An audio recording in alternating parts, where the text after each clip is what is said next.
금융소득 종합과세가 되면 대출이 더 잘 나온다고? 진짜 사실만 정리했어요. 요즘 주식이나 예금이 잘 돼서 배당이나 이자 소득이 많아진 분들 많죠. 그러다 보면 자연스럽게 듣게 되는 단어가 바로 금융소득 종합과세예요. 근데 요즘 커뮤니티나 투자 모임에서 이런 말도 자주 나와요. 금융소득이 많아서 종합과세 대상이 되면 대출도 더 잘 나온대요. 이거 진짜일까요? 저도 처음엔 그렇게 들었어요.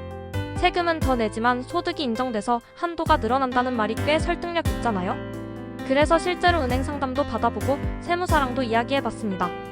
오늘은 그 결과를 깔끔하게 정리해드릴게요. 1. 금융소득 종합과세란 뭐냐면요. 쉽게 말하면 1년 동안 이자와 배당 소득을 합쳤을 때 2천만 원을 넘으면 그 소득이 종합소득세 신고 대상이 되는 거예요. 즉 근로소득, 사업소득, 임대소득 등과 합산해서 세금을 더 내야 하는 구조죠. 예를 들어 은행 이자 주식 배당이 1,900만 원 그냥 원천 징수 끝 세금 15.4%, 이자 배당이 2,500만 원 종합소득세 신고 대상 다른 소득과 합산 과세. 그래서 금융소득 종합과세가 되면 세금은 올라가지만 한편으로는 공식적으로 인정되는 소득이 생겼다는 뜻이기도 해요. 이게 바로 대출과 연결되는 포인트예요. 2. 대출 한도는 소득의 핵심이에요. 은행이 대출을 해줄 때 가장 중요하게 보는 지표가 바로 DSR이에요. DSR 총 부채 원리금 상환 비율 연간 갚아야 할 원리금 연소득 100. 즉 소득이 많으면 많을수록 상환 능력이 높다고 판단해서 대출 한도도 그만큼 늘어나는 구조예요. 그런데 여기서 중요한 건 은행이 인정하는 소득은 단순히 돈을 벌었다가 아니라 증빙 가능한 소득이라는 거예요. 근로소득은 급여 명세서, 사업소득은 종합소득세 신고서, 그럼 금융소득은요? 바로 금융소득 종합과세 신고 내역이 증빙 자료가 됩니다. 3. 종합과세가 되면 소득으로 인정될 수 있다. 이게 핵심이에요. 금융소득이 2천만 원 이하라면 원천 징수로 끝나기 때문에 국세청 소득증명서에는 잡히지 않아요. 즉 은행 입장에서 소득이 없다고 보는 거예요. 반면에 2천만 원을 넘겨서 종합소득세 신고를 했다면 그 금액이 공식적인 소득으로 기록됩니다. 그래서 실제로 은행에서는 금융소득 종합과세 신고서에 기재된 금액을 소득으로 일부 인정해주는 경우가 많아요. 물론 모든 은행이 다 똑같진 않아요. 예를 들어 NH농협 하나우리은행은 종합소득 금액 증명서상의 금융소득 항목을 소득으로 반영해주는 사례가 많습니다. 4. 하지만 무조건 대출이 더 나오는 건 아니다. 여기서 오해가 많이 생깁니다. 단순히 종합과세 대상자라고 해서 은행이 오 소득 많으시네요 하면서 무조건 한도를 올려주는 건 아니에요. 은행은 지속 가능성과 안정성을 더 봅니다. 예를 들어 올해만 일시적으로 배당이 많았다 일회성으로 판단, 최근 3년간 꾸준히 배당이자 소득이 발생했다 지속적인 소득으로 인정.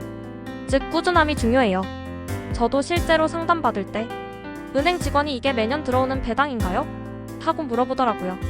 그때 3년치 배당 내역을 보여주니까 그럼 소득으로 일부 반영 가능합니다 라고 하셨어요. 예시로 비교해볼게요.